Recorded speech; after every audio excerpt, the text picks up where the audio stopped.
ওম নমঃ শিবায়। নমস্কার প্রিয় দর্শক বন্ধুগণ, সিংহ রাশি তথা সিংহ লগ্ন অনুসারে আগামী 12ই জানুয়ারি থেকে 17ই জানুয়ারি এই সময়কালের মধ্যে আপনাদের পঞ্চম ঘরে চতুর্গ্রহী যোগ সৃষ্টি হওয়ার কারণে বিশেষ 5টি রাজকীয় পরিবর্তন আপনারা নিজেদের জীবনে লক্ষ্য করতে পারবেন। কারণ বন্ধুরা, আপনার রাশির অধিপতি সূর্য, সাথে বুধ, মঙ্গল, শুক্র, এই টোটাল 4টি গ্রহ কিন্তু শক্তিশালী গ্রহ, এবং গ্রহের যে একটা যে গোচর তা কিন্তু আপনার পঞ্চম ভাবে থাকছে বা অবস্থান করছে। অন্যদিকে থাকবে এই সময়কালে রাহু আপনার সপ্তম ভাবে। একান্তই বলা যেতে পারে একটা দারুণ কম্বিনাইড একটা সময়কাল আসতে চলেছে সিংহ লগ্নের জাতক জাতিকাদের ক্ষেত্রে এই কয়েকটা সময়কালের ন্যায়। এর পাশাপাশি কেতু আপনার রাশির অর্থাৎ প্রথম ভাবে অবস্থান করছে, সেক্ষেত্রেও কিন্তু কিছুটা পরিমাণ সাবধান এবং সচেতন হতে পারে। এছাড়াও বৃহস্পতি একাদশভাবে বক্রী অবস্থা এবং শনি অষ্টমভাবে অবস্থান করছে। এই সব কিছুর সমন্বয়ে আপনার আগামী দিনগুলো একান্তই বলাই যেতে পারে অনেকটাই সুখের যে একটা পরিবার্তা, সেটা যেটুকু থাকবে একটা সাবধান থাকার পরিবার্তাও কিন্তু মোটামুটি একটা করে থাকবে। প্রথমে বলি আপনার ক্ষেত্রে যেনারা এই সময়কালে কোনো চাকরি বা ব্যবসার ক্ষেত্রে যুক্ত আছেন, এই সপ্তাহটি কিন্তু এই সময়কালটি বেশ ইতিবাচকভাবে কাটবে। সেক্ষেত্রে আপনার একাদশভাবে আয় ও লাভের ঘরে বৃহস্পতি বক্রী অবস্থায় রয়েছে। বক্রী বৃহস্পতি যা কিন্তু অতীতে আটকে থাকা কোনো কাজের সুযোগ বা পাওনা টাকা কিন্তু ফেরত দিতে সাহায্য করবে। কর্মক্ষেত্রে আপনার পঞ্চম ঘরে থাকা মঙ্গল আপনাকে প্রচুর শক্তি যোগাবে। আপনি অনেক সাহসী সিদ্ধান্ত নিতে পারবেন, কোনো কিছু পদক্ষেপে পিছু হবেন না, যা ঊর্ধ্বতন কর্তৃপক্ষের নজরে আসবে। তার পাশাপাশি যে বিষয়টি হচ্ছে যে আপনার রাশির অধিপতি সূর্য পঞ্চম ঘরে মিত্র রাশিতে ধনু রাশিতে কিন্তু অবস্থান করছে। সূর্যের এই অবস্থান আপনার আত্মবিশ্বাসকে পুনর্জীবিত করবে, যদিও কেতু আপনার মানসিকতাকে বা মানসিকভাবে কিছুটা বিচ্ছিন্ন করতে চাইবে। কিন্তু আবার পঞ্চমস্ত সূর্যের প্রভাবে আপনার বুদ্ধিবৃত্তি এবং সৃজনশীলতা থাকবে তুঙ্গে। শনির অষ্টমভাবে অবস্থানের কারণে মাঝে মধ্যে কিন্তু শারীরিক একটা ক্লান্তি বা পুরনো কোনো ছোটোখাটো ব্যথা মাথাচাড়া দিয়ে কিন্তু উঠতে পারে। তাই খাওয়া দাওয়ার বিষয়ে বা ব্যাপারে এই সপ্তাহে একটুকু সচেতন থাকা জরুরি হবে। আপনার রাশিচক্রের প্রথমভাবে অর্থাৎ আপনার নিজের ঘরে কিন্তু কেতু সঞ্চার করছে, অবস্থান করছে। এর ফলে এই সপ্তাহে আপনি কিছুটা বিভ্রান্তি বা একাকিত্ব অনুভব করতে পারেন। নিজের সিদ্ধান্ত নিতে গিয়ে মাঝে মাঝে দ্বিধাবোধ হবে আপনাদের, তবে ভয়ের কিছুই নেই, একান্তই কিন্তু আপনারা এগিয়েও কিন্তু যেতে পারবেন।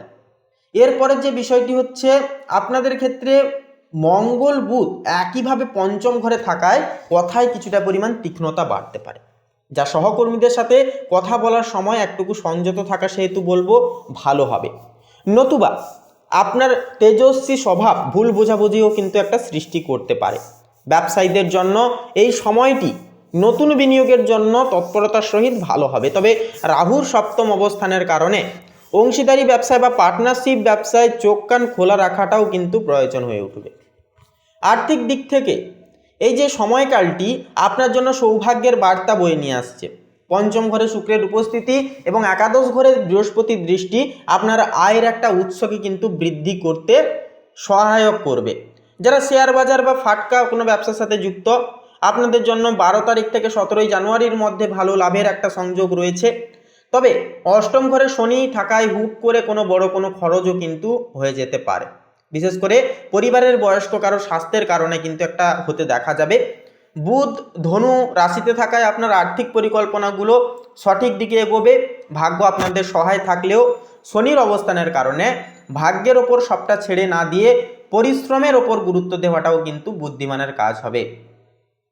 আপনার সম্পর্কের ঘরে একটা দেখা যাবে, অর্থাৎ সপ্তম ভাবে রাহুর যে অবস্থান যেটা থাকছে বা অবস্থান যে করছে, এবং পঞ্চম ঘরে চারটি গ্রহের যে ভিড়, এর কারণে কিন্তু যারা অবিবাহিত বা প্রেমের সম্পর্কে জড়িত আছেন, আপনাদের জন্য এটি একটি অত্যন্ত রোম্যান্টিক মুখর সময় হবে। শুক্রের প্রভাবে সম্পর্কে ঘনিষ্ঠতা বাড়বে, তবে মঙ্গল এবং সূর্য সেখানে একত্রিতভাবে অবস্থান করায় সঙ্গীর সাথে ছোটোখাটো বিষয় নিয়ে জেদ বা অহংকারের একটা লড়াই চলতে পারে। রাহু সপ্তমে থাকায় জীবনসঙ্গীর স্বাস্থ্যের প্রতি নজর দেওয়াটাও কিন্তু প্রয়োজন হবে, অথবা তাদের সাথে অহেতুকভাবে কোনো কিছু বিষয় নিয়ে কথাবার্তা একটা কিন্তু বাড়তে পারে বা তর্কে জড়ানোটাও কিন্তু ঠিক হবে না। পরিবারের ক্ষেত্রে চতুর্থপতি মঙ্গলের শুভ অবস্থানের কারণে পারিবারিক পরিবেশ মোটামুটি অনেকটা শান্ত এবং শিথিলময় থাকবে। বিশেষ করে সন্তানের দিক থেকে কোনো শুভ সংবাদ আপনার মনকে অনেকখানি কিন্তু আনন্দিত এবং প্রফুল্ল করবে।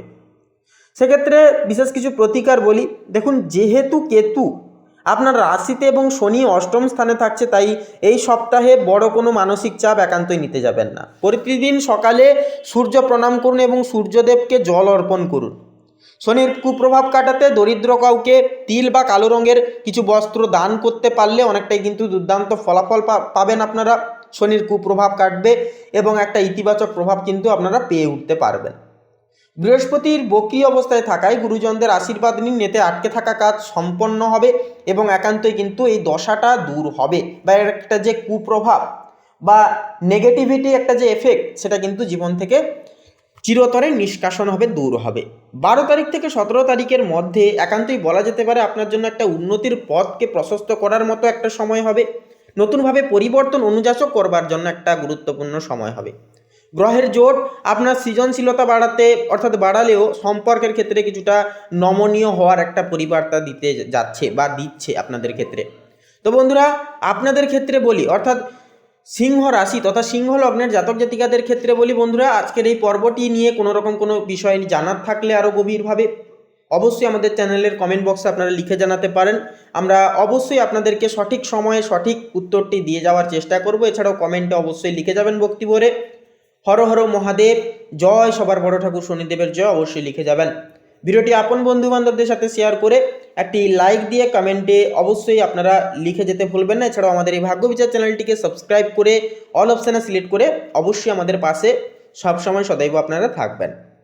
আপনারা ভালো থাকুন, সুস্থ থাকুন, সতর্ক থাকুন। এই যে সময়কালটা, এই সময়কালটা হোক আপনাদের ক্ষেত্রে রাজকীয় পরিবর্তন আনবার ক্ষেত্রে জীবনে এক শুভ সময়, শুভ মুহূর্ত এগুলি হয়ে উঠুক।